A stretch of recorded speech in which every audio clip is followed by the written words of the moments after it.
Okay, good afternoon, ladies and gentlemen. Thank you for being here as ever at the White House. This is your daily briefing. Before I take questions, I have a brief readout. You might want to answer that.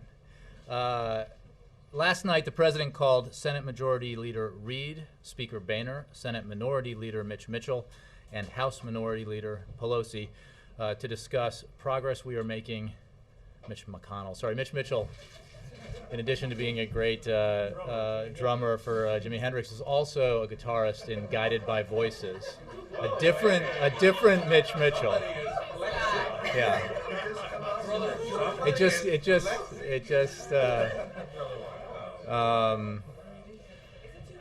Let's motor on here. I didn't know the president was a fan of Guided by Voices. I'm working on him. Anyway, sorry. The president spoke with Senators Reid and McConnell, Leader Pelosi, and Speaker Boehner to discuss progress we are making in negotiations to find a balanced approach to deficit reduction.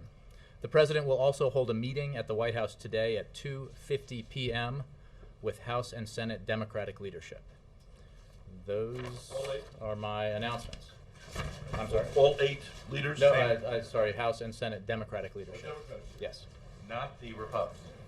As we have other meetings to announce, we will announce them. But the meeting we have to announce for 2:50 p.m. today is with the Senate and House Democratic leadership. Roster 4 or 8?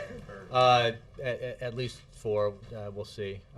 They're still working on the manifest. Photo op? I believe it's 4. Let me get back to you on the coverage. Just to follow on that, yes. why are the Republicans not involved, and how did that conversation go with Boehner?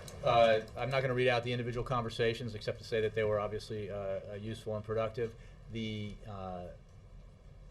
have been having conversations and meetings with different groupings of leaders and rank and file members, and we will continue to do that at the presidential, vice presidential, and staff levels. This meeting is the next one up. We will get back to you with announcements of other meetings as they happen.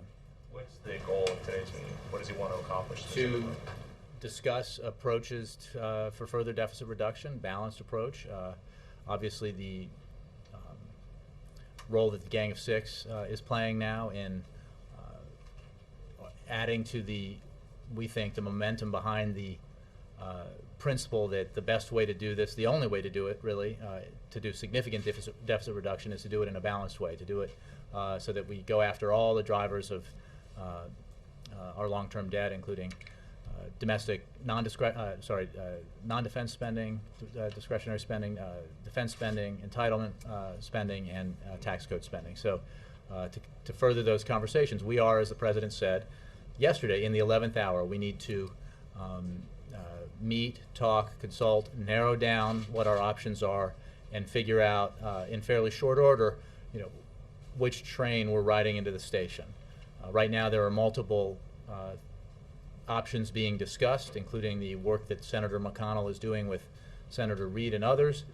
There's the Gang of Six proposal. There, obviously, the President's framework and other proposals out there, and we need to decide through the course of these meetings and discussions eventually what we're going to do to ensure that, at the very least, as we've talked about, the United States does not, for the first time in its history, default on its obligations. A couple other quick ones. Can you discuss the President's challenge in swaying Democratic leaders to go along with changes in entitlements? Well, let's not leave it at Democratic leaders. I mean, I think it's at Democrats. Today's Well, meeting. I think as representatives of the Democrats in both the House and the Senate, this is an important point that you raised, because while we have certainly spoken a lot about and made clear that we believe Republicans need to be willing to compromise, need to accept that they won't get 100% of what they want, and that this is a two-party system in a divided government, and that requires compromise and bipartisan cooperation in order for big things to get done. The same is true for Democrats. And what the point the President has been making both in public and in private in these meetings is that he is willing to take political heat in order to argue successfully, he believes, to his fellow Democrats that we need to make some tough choices in order to ensure that we can reduce our deficits, get control over our debt, precisely because that is the best thing for our economy, and it allows us to continue to make the absolutely necessary investments we need to make in education, in research and development, and in infrastructure to allow the economy to continue to grow. So that's the case he has been making to Democrats and will continue to make. And lastly, I know that you've gone over this debate about the real deadline, considering Congress's timetable to move legislation. Can you explain how it's possible, or when do you run out of time to get something as big as a Gang of Six piece of legislation through? Aren't we there? Well, I would point you to the comments that the OMB director made over the weekend, that there is still time if everyone's serious and committed to achieving a big deal. Obviously, time is running short. And in terms of the deadlines we've talked about, August 2nd is a real and fast deadline. We must take action to deal with our debt, raising the debt ceiling before then. But there is still time to do something significant if all parties are willing to compromise, because the parameters of what that might look like are well known, especially to the participants in the negotiations the president oversaw last week. And going back to, because I may get the question, is it July 22nd? Is it the 23rd? You know, this is again an estimate about what it takes to move something through Congress. There is the almost, the sort of ineluctable modality of the way that Congress works, that you have to accept that things can't turn up and be voted on and reconciled, and all the things that need to happen all in one day. So you need to move back from August 2nd from there. But it's hard to guess, and we'd leave it up to the leaders of Congress to provide their best estimates rather than us. To buy yourself some time, are you going to have to go with the McConnell plan or a short-term deal so you can, take a little more time to negotiate the broader package? Well, we are, as you know, supportive of the efforts by Senators McConnell and Reid to craft a fallback provision solution that ensures that we take the necessary action on the raising the debt ceiling. And when I was talking about which train we're going to ride into the station, right now there are multiple trains heading towards the station. We have to decide, and some of them may continue up to the last moment, because we need to be sure that that fail-safe option is there, even as we pursue aggressively the possibility of doing something bigger. The president has been clear that he will not support a short-term extension of the debt ceiling. There is no reason why we cannot come together now and get something significant done. So what we mean by that is we would not support a short-term extension absent an agreement to a larger deal. That's not acceptable. Obviously, if both sides agree to something significant, we will support the measures needed to finalize the details of that. But as you saw, and I'll go back to what I just said a minute ago, Jack Lew over the weekend made clear that because we know what we're talking about here, if there's a willingness, and we believe there's a growing willingness on Capitol Hill, if there's a willingness to do something significant and comprehensive and balanced, we can get that done within the time frame and by the deadline of August 2nd. Let me ask you briefly about Libya. The French are saying that Gaddafi could stay in power, or could stay in Libya if he gives up power. Is that something the U.S. would support? The United States' position has always been that Colonel Gaddafi lost his legitimacy to lead, and that he needs to be removed from power, or remove himself from power. It is up to the Libyan people to decide what his future is beyond that. I mean, so it's not for us to say. The issue here is that he needs to step down. He's lost his legitimacy. He is increasingly isolated, not just from the world, but from his own country. The opposition has made significant progress. The international community, together with the United States, is taking the steps necessary to recognize the TNC as the provisional government, and with the aid of doing that, freeing up funds for the opposition to use, the TNC to use. In so many ways, the Gaddafi regime's running out of fuel and cash. I mean, there's so many ways that he's really running out of time. So the issue here is removing himself from power, no longer being a threat to the people of Libya, and then it's up for the Libyan people to decide their own future, including what that means for Gaddafi if he's not out of the country. If he stays in the country, you're not going to quibble with that as long as Well, it's not again, this is for the power. Libyan people to decide. What our position is quite clear about his retaining power and, or rather, giving up power and no longer being a threat to his people. Jake. Does the White House have a position, now that you've had a chance to review it, on the Gang of Six plan beyond the general support for its principles that the President discussed yesterday? Well, what I would say is that, again, as I said yesterday, it represents significant, broad support along the lines of the approach that the President took. There are, as we look at the provisions within it, and as you know, there was some level of detail provided and more coming. It's possible we may not agree with every aspect of their approach, but the issue here isn't which piece of paper will be the final piece of legislation, because that's going to be up if the decision is made that we're going to take a bipartisan approach, that we're going to take a balanced approach. The framework that the President put forward, that the Gang of Six has now put forward, that Simpson and Bowles Commission has put forward, and others, are all available to create a process that produces a piece of legislation that we believe a majority in Congress would support, and certainly the American people would support, and the President would sign. The details of that obviously would have to be worked out. But the frame here, savings out of the tax code, savings out of from entitlement reform, significantly reduced non-defense discretionary spending, reduced defense spending that's done in a way that protects our national security. This is the way to go about it, and that's how you get to the $3.5 trillion and above savings over 10 years that we've talked about and that the Gang of Six is talking about. So as long as there's political will, the details, there's enough substance out there now for a package to be crafted. And I think I would note that one of the things that either Speaker Boehner or his spokesperson said last night was that there was some similarity between what the Gang of Six had put forward and what the President and the Speaker had been talking about when they were looking at the possibility of achieving a grand bargain. So again, that's the we agree with that assessment, and if the will is there, we can get down to negotiating the details. So you don't have, so there's no change? I don't have a specific provision of the Gang of Six's proposal to declare from here that we accept or reject. The overall approach we definitely accept. And as you know, others, including the Speaker of the House and the President of the United States, have been having discussions about what a grand bargain would look like concretely. So there is a framework with details that has already been worked on. That this helps propel create momentum behind the possibility that we could actually move in that direction. If It may, become legislation, Mhm. would the President sign it?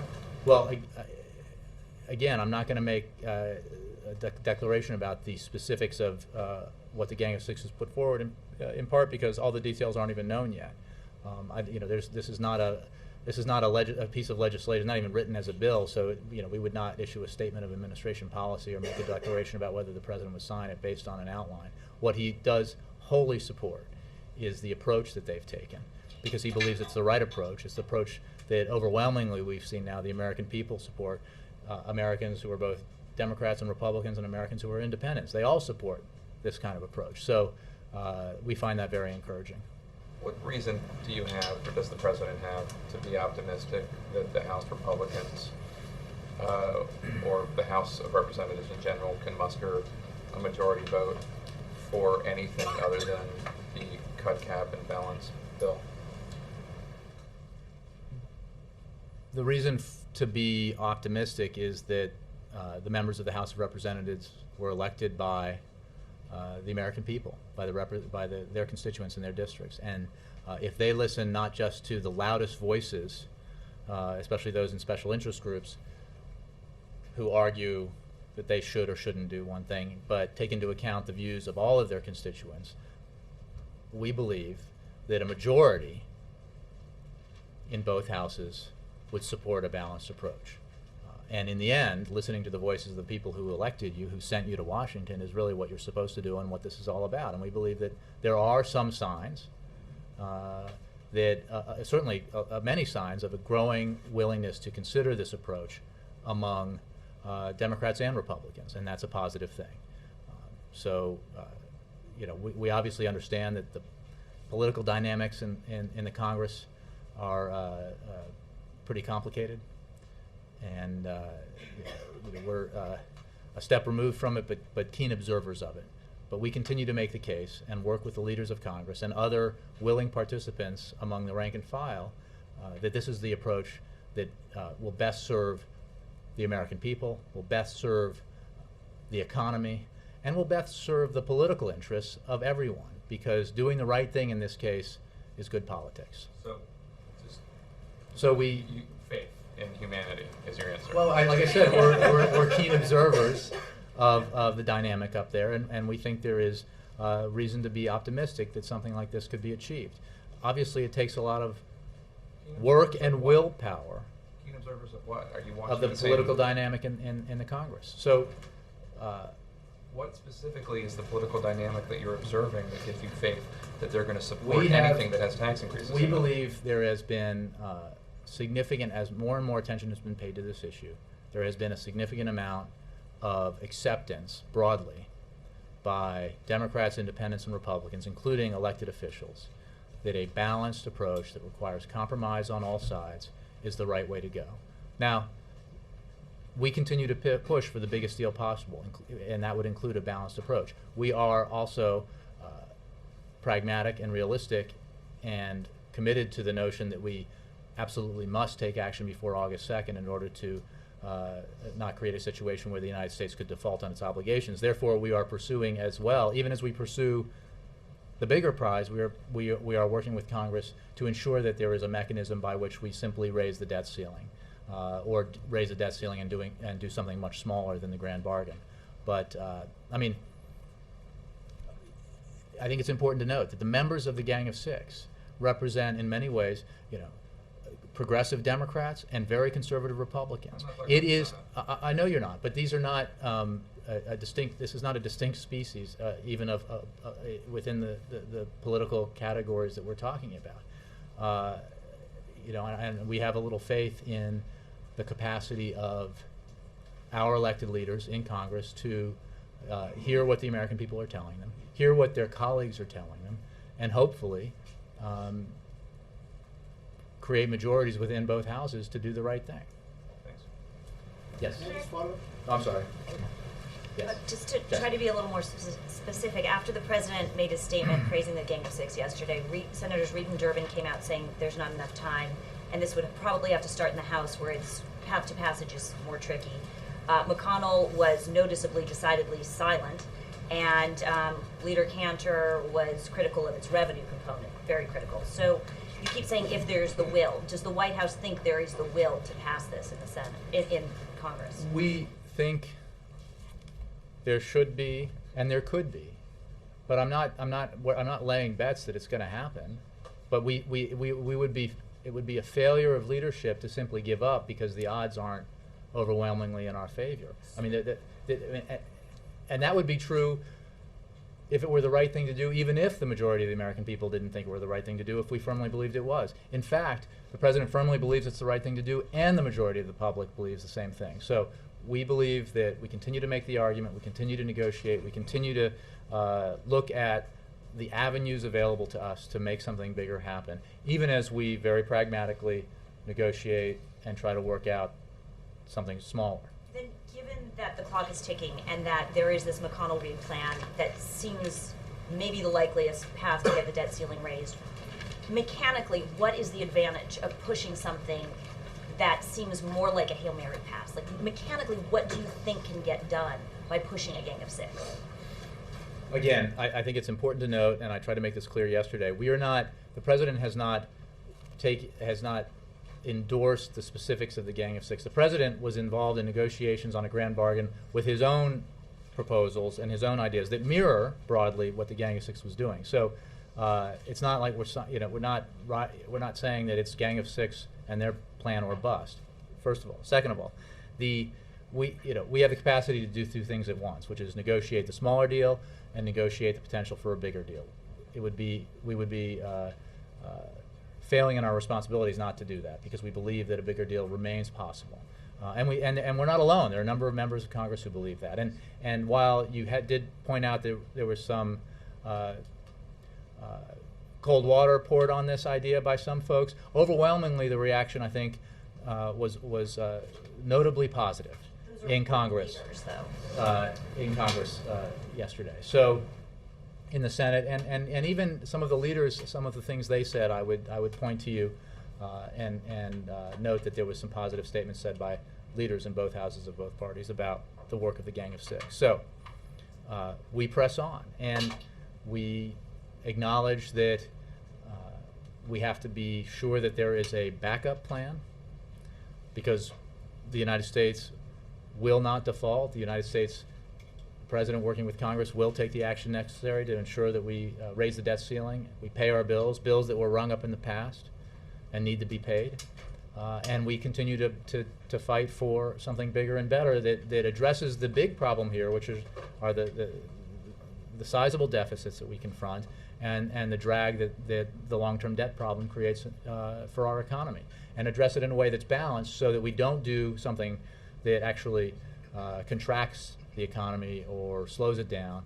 or reduces job creation, but enhances it. Any hindsight concern that he was a little too enthusiastic in his embrace of the Gang of Six, and that as a negotiator? Hindsight, this was 24 hours ago. Absolutely not. We were immensely enthusiastic about the fact that yesterday 6 members of the Senate, 3 Republicans, 3 Democrats, progressives and conservatives, came together and put forward a proposal that's balanced, that deals in a significant way with our deficit problem and our long-term debt problem. That is a significant deal, and it is worth being enthusiastic about. And it happens. One of the reasons why we're so enthusiastic about it is because it mirrors the approach the President has been pushing for some time now. It mirrors the approach that Simpson and Bowles, that their commission put forward, and that Domenici and Rivlin put forward, and those 2 bipartisan commissions. And we think it further. I mean, one of the headwinds we've been dealing with in talking about this, as we made the case that the President's pushing for a bigger deal and a balanced approach, is that, well, we know that Republicans who aren't in Congress are arguing increasingly that we should do this, but what about elected members of Congress? Well, what the Gang of Six put forward yesterday, and the support they got after they put it forward from their colleagues of both parties, I think is an indication that that headwind is dissipating. Yes, Nora. You mentioned that the President was immensely enthusiastic about the Gang of Six plan.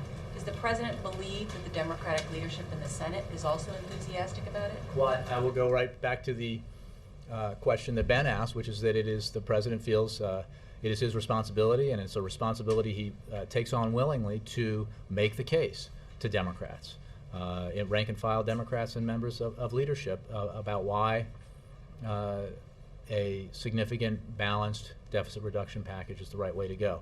I would remind you, of course, that Senator Durbin is a member of leadership, and he's a member of the Gang of Six as well.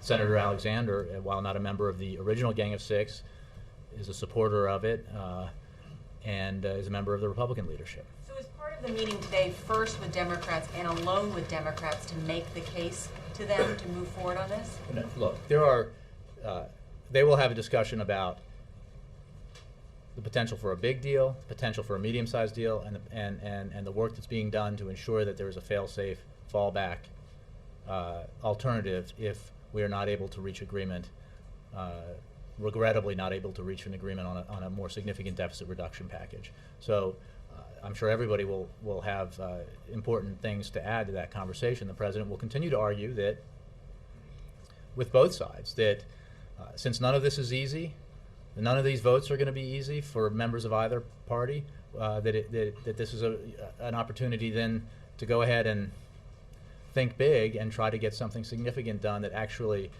has long-term positive impact on the economy. Right, but if you look at the whole Gang of Six deficit reduction plan, it's not a plan to raise the debt ceiling.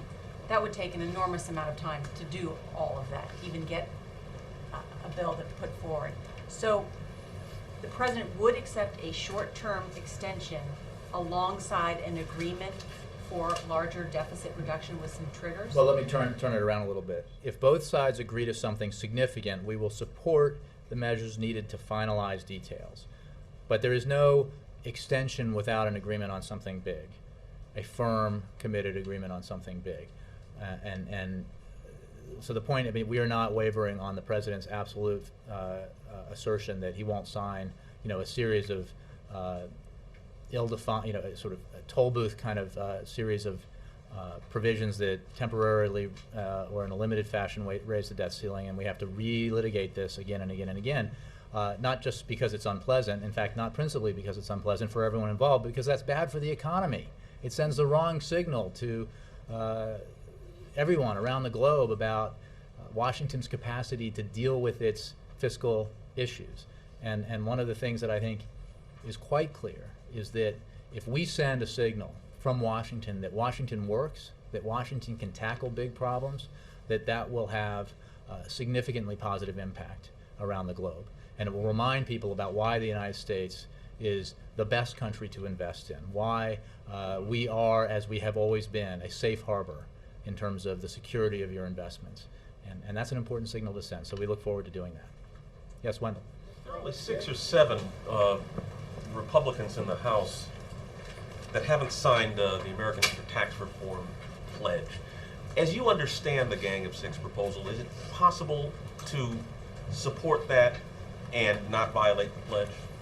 Well, I used to be someone who analyzed Republican Party politics for a living. I am no longer. I would simply say that what's needed here is the political will to get outside of one's comfort zone, and that's true for Democrats as it is for Republicans. And that would be required for anything that is significant in size in terms of the deficit reduction packages that we're talking about. I would note, however, that there have been some important voices who have pointed out, and some of them are elected officials in the Republican Party who have pointed out that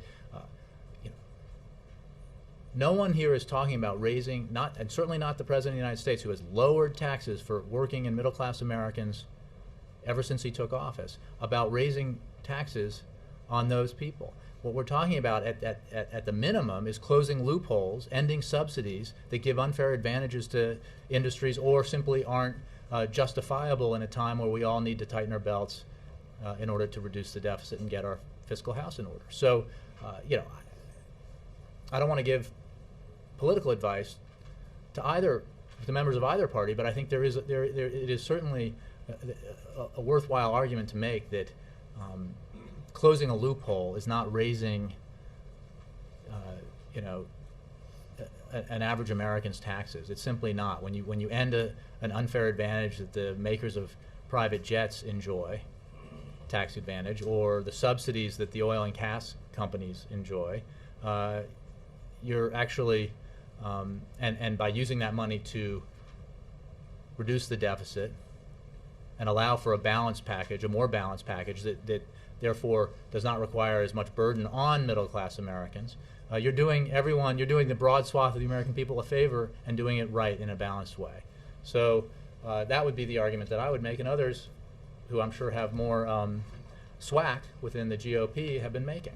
One of the elements of the Gang of Six proposal is a 29% top income tax rate. Does the President live with that?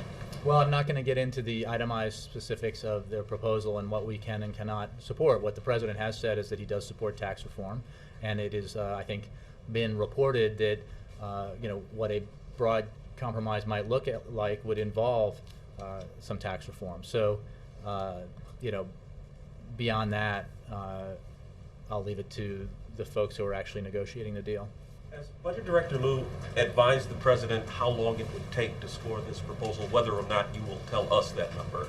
Has the President asked him how long it would take to score it?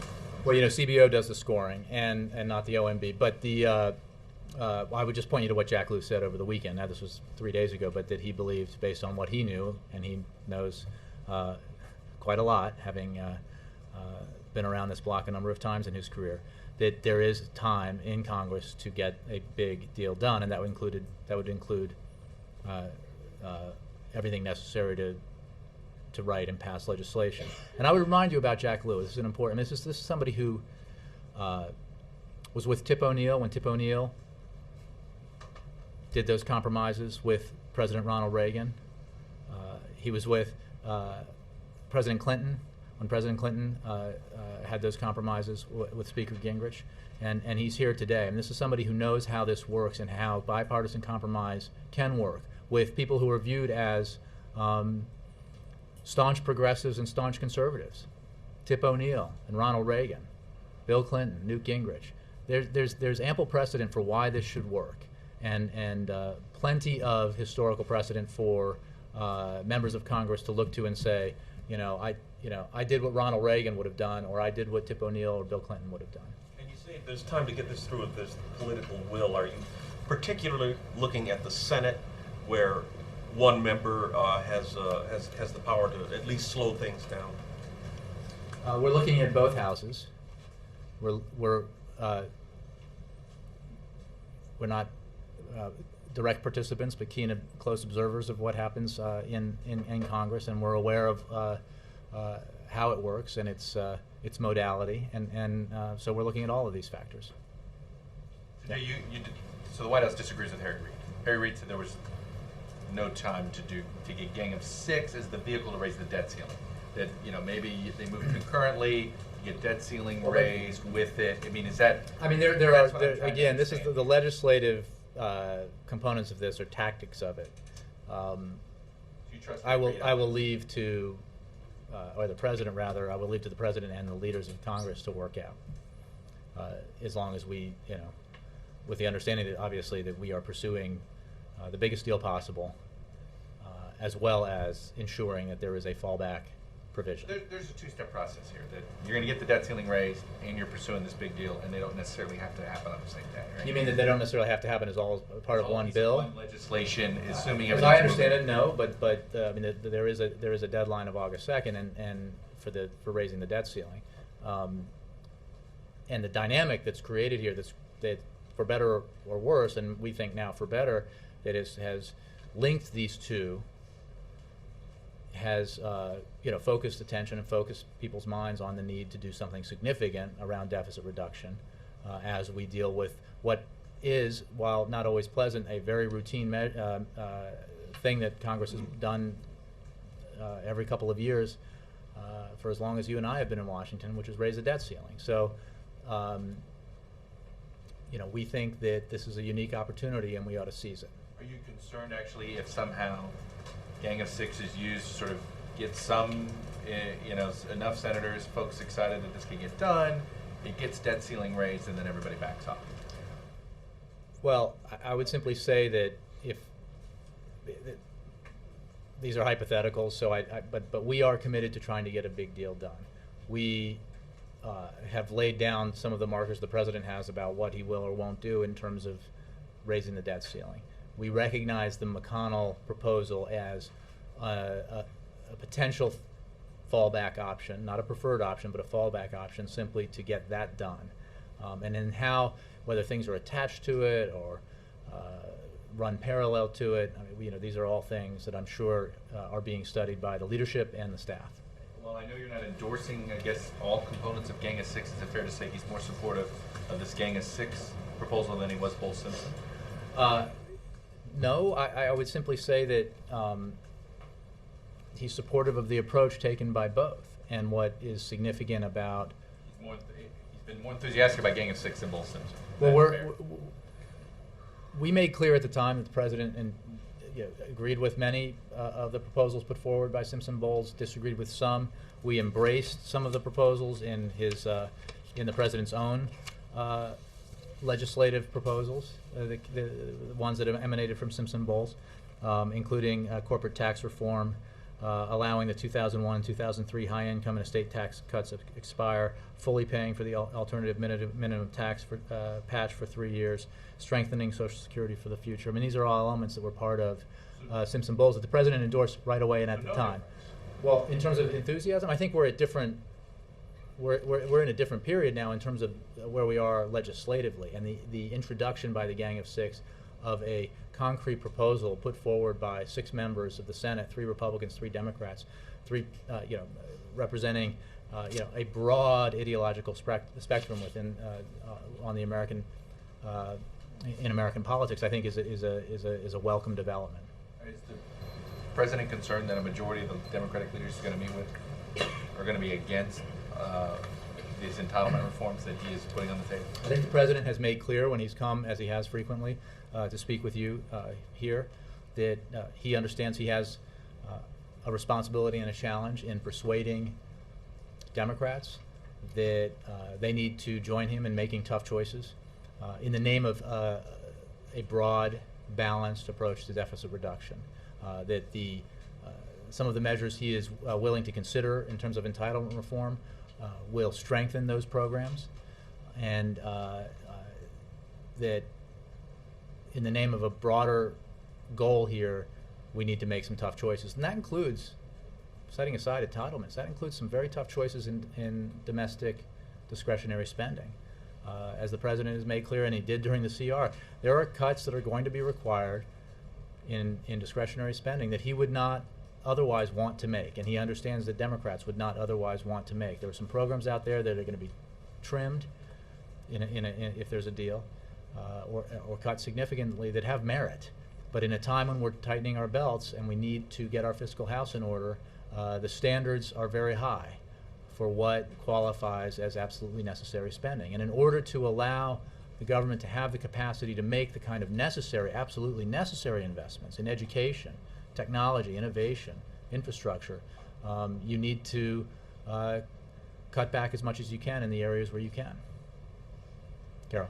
I just wanted to clarify, are you saying that the president would sign a temporary debt ceiling increase if it was to allow the legislative process a little bit more time to get a deal that leaders have already agreed to? What I'm saying is that the president will not sign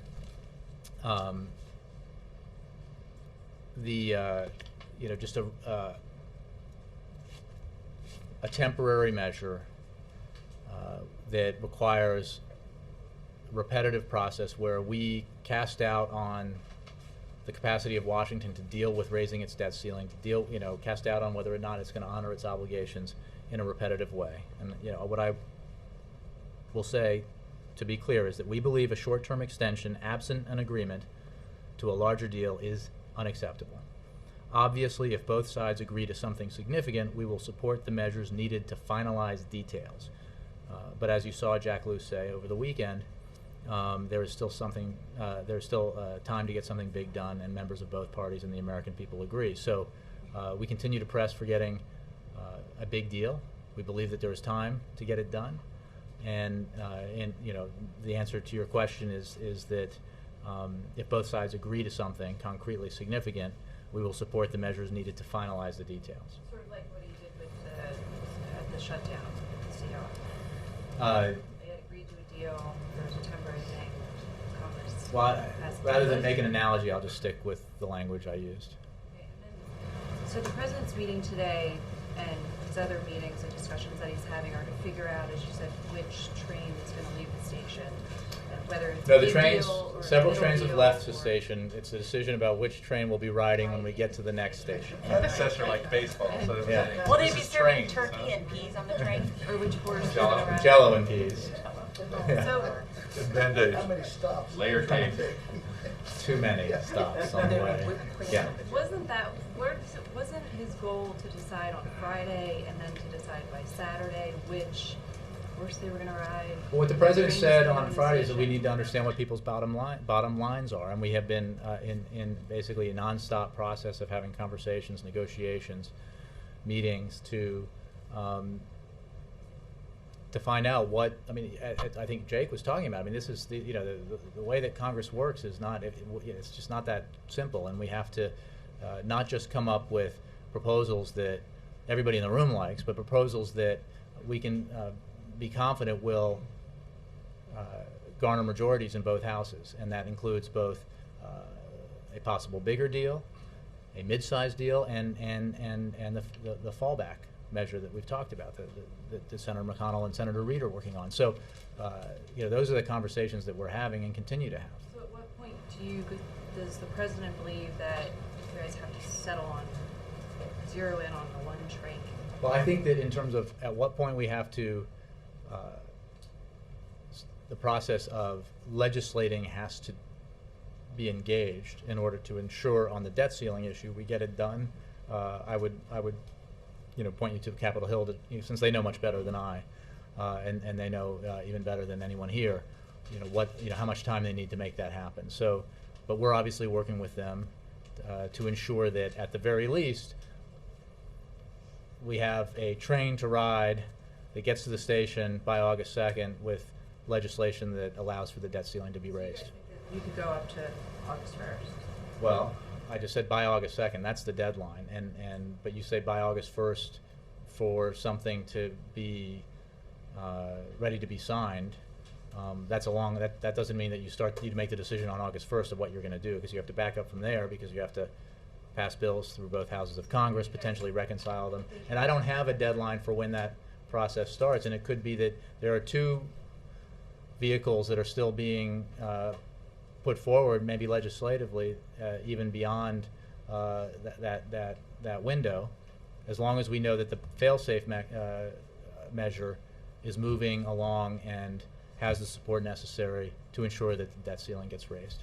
And then just lastly, as a procedural matter, has Treasury and OMB decided which payments to prioritize? You'd have to ask them. I don't know. Jay, was the phone call to Speaker Boehner last evening after the vote Yes. on cut, cap, and balance? Can you read out that? No. No readouts. Did the Constructive president- phone calls.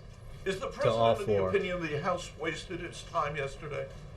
Well, I think the President spoke to this yesterday when he said he recognized what they were doing and perhaps the need for doing it, but that it was time to move past symbolic votes, and because the clock is ticking and we need to get something done that can be supported by both houses and the President. Obviously, that measure does not have the support necessary to become law. So, and everyone is aware of that. So we need to move on. Does it look to you as though any measure has the support to become law? Well, that's what I think a lot of members of Congress and members of this administration are working on now, to ensure that there are measures that emerge from this process that can become law. Yeah. Jay, as in the House, it's all about getting 218 votes. I was just wondering, what is the White House doing? Would take more than 218 if we could get them. All right. What are you doing to get those 218 votes, at least on the Republican side? Or is that maybe up for discussion this afternoon? Well, I think what we've been doing has been pretty clear. We've had a lot of public activity to argue the merits of why there is no alternative to making sure the United States has the capacity to pay its bills. B, that we should be pushing for a broad, bipartisan, balanced deficit reduction bill that allows us to put our fiscal house in order and sends the right signals to the economy that allows the economy to grow and create jobs. Now, we obviously have a lot of people who work with and pay attention to Congress, but in the end, it's members of Congress who have to vote, and their leaders who will take their temperature and measure the support that may or may not be there for different proposals that are put forward. When do you think you might have Mr. Boehner down? I don't have any announcements to make on other meetings right now. We have the meeting scheduled for 2:50 p.m. today with House and Senate Democratic leaders. And one other question. But I would remind you, he spoke with the Speaker just last night, as well as the Senate Minority Leader. Another topic, the trade package. That hasn't been sent up yet, as far as I know. Is the White House still going to send the package up yet? I mean, I don't have any August, or do you think it might be slipping towards September? I don't have any updates for you. We still firmly believe that it's time to move forward with these agreements and with TAA and get it done now, because these agreements have broad bipartisan support, and there is broad recognition that they will support or either create or support up to 70,000 American jobs. So we ought to move quickly on them. But I don't have any update on the legislative minutia of how that process is going to work. Yeah. Just to clarify, the point you're making, the point that you have written down there about the short-term extension absent a significant agreement is not acceptable. I mean, you're trying to be really Want me to precise try about that. synonyms, maybe? Well, no, I just want to make sure I understand. When you say a short-term extension absent something more significant, are you talking about the McConnell fallback? Because that's short-term. Those No, are 3 chunks. I think I've addressed this. I'm not sure if you were here. There is a significant difference. What the McConnell bill does is allow for the extension of the debt ceiling into 2013. Right. That is obviously Don't what the consider that president short-term. has insisted be done. There are some mechanisms for political cover that require votes that will be foregone conclusions, but the debt ceiling, it will, because the whole point about extending the debt ceiling for a relatively significant amount of time is to create the kind of certainty that we need to ensure that the domestic and global economy understands that we're functioning appropriately. So the McConnell provision extends the debt ceiling Even though into you're doing it in 2013. three separate chunks. Correct, but those are, designed in a way that makes them a foregone conclusion. Okay, but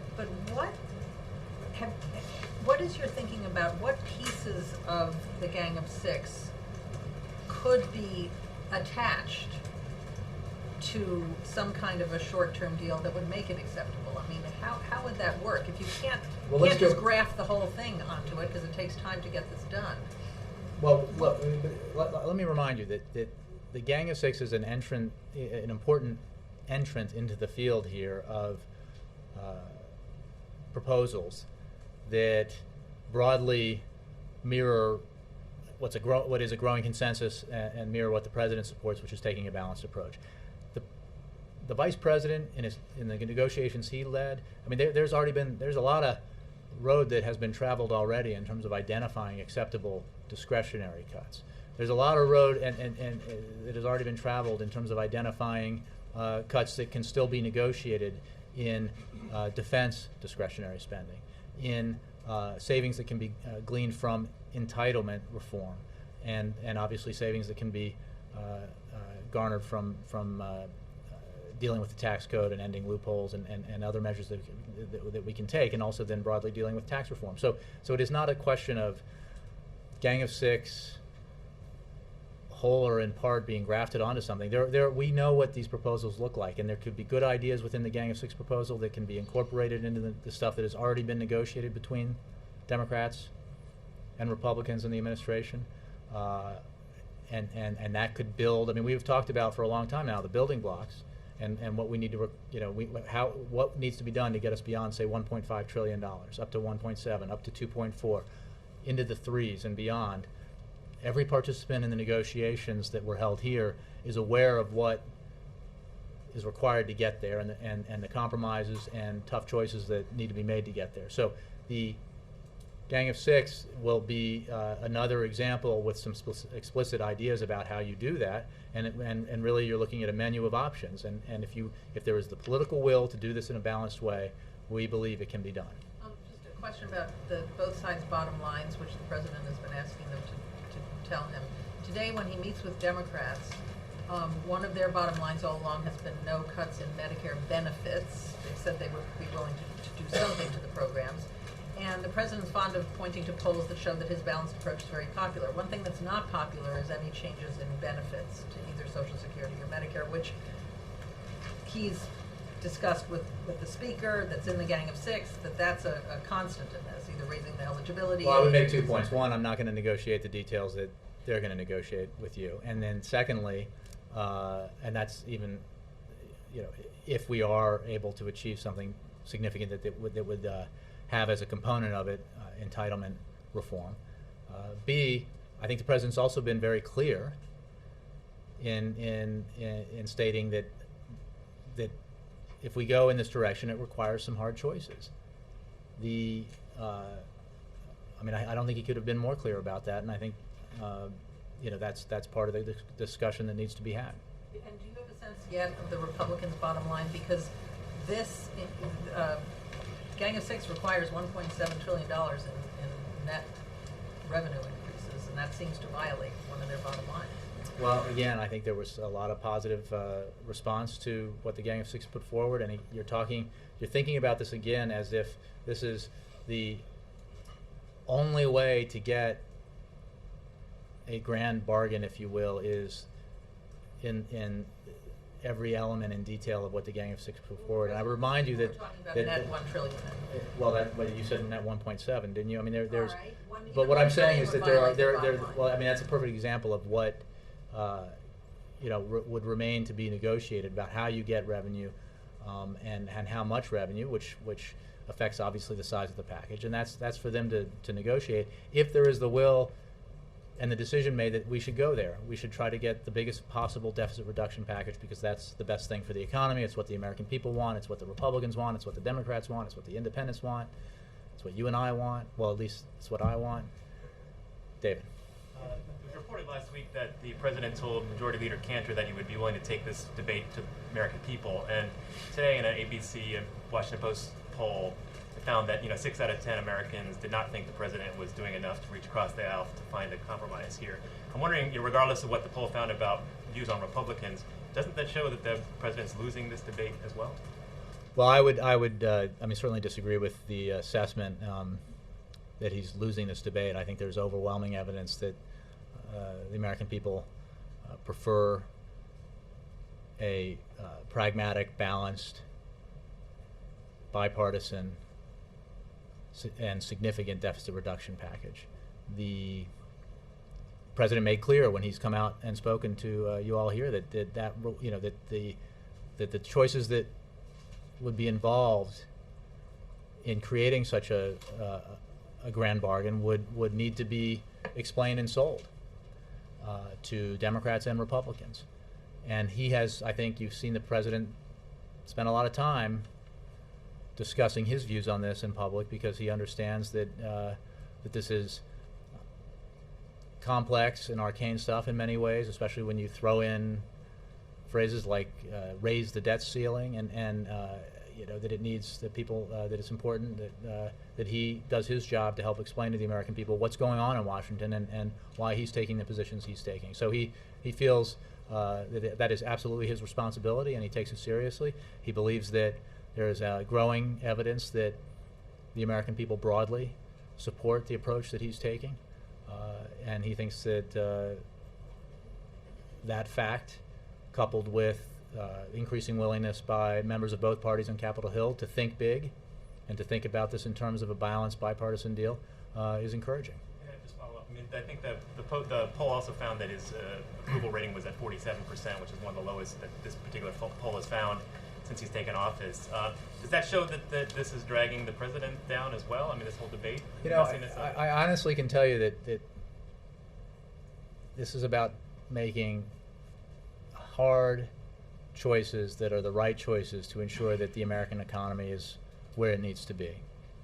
And there's no question that even though the economy has been growing now for some time, even though we've created more than 2.1 million private sector jobs over the last however many months, we are nowhere near close to where we need to be.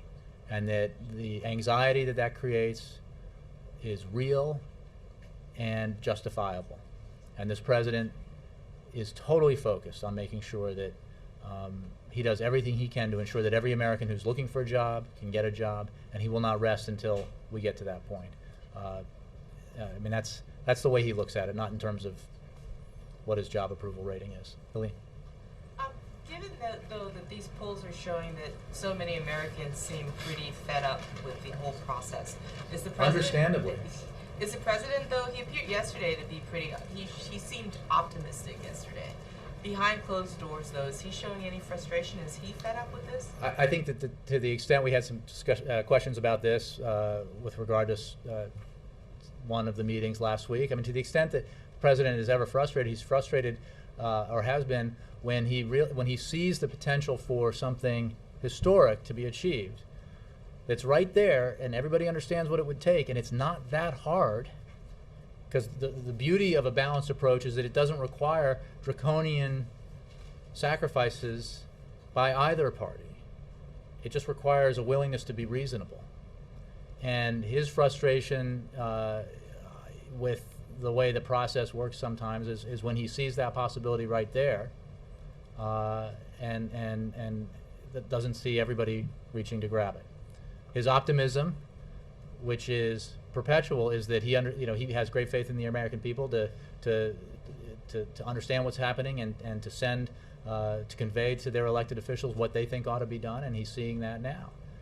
And we've seen some movement in Congress in terms of an appreciation and understanding about what we believe broadly the American people expect their leaders in Washington to do. But I think some of the reporting about one of the times when he expressed that frustration is when he said, "Look, this is some of what's happening here is exactly why people get frustrated with Washington. It's exactly why Americans get fed up, to use your words. And here's an opportunity to show the opposite, to show that leaders can lead, that the folks, the people who are sent to Congress are the leaders of their communities. They're the ones that were chosen through the ballot box to work for them in Washington, to get things done. Well, this is a huge opportunity to do that if the political will exists." Yeah. At the risk of belaboring the train analogy, I know you said you're pushing on the various different tracks. You want the push on the Gang of Six. I can say with absolute confidence that none of the trains is a high-speed train in this. No high-speed rail here. That's not in the budget anymore. These are slow-moving trains. Yes, sir. Is there a danger that if you decide that at least for now you need to go with Plan B, you need to get something in place to eliminate, to get past the absolute deadline of August 2nd, that will inevitably result in the derailing of the grand bargain train because there's no more forcing of it?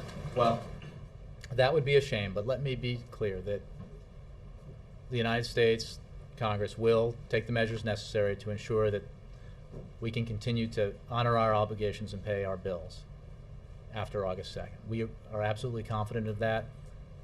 Leaders of Congress have expressed the same confidence. We believe that we can get more than that, something much more significant than that within the time frame. If we do not, we are going to continue to fight for that because we have to deal with our deficits, we have to deal with our debt, and we have to do it in a balanced way. We do believe a unique opportunity has been created here that allows for action to be taken all at once, if you will, for Congress to make some very important, hard votes that will, we believe, end up paying off for the economy, for the American people.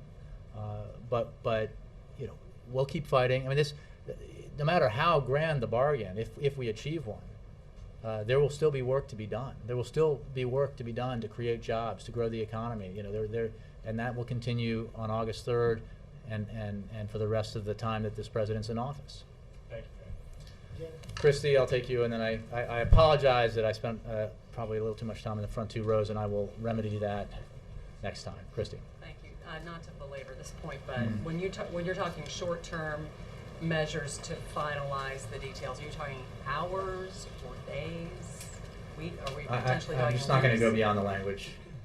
Okay. And also, do you want to go beyond the language on what constitutes significant? Is it $1 trillion in cuts? Does that count as significant? No, I don't want to be any more specific. Thanks very much.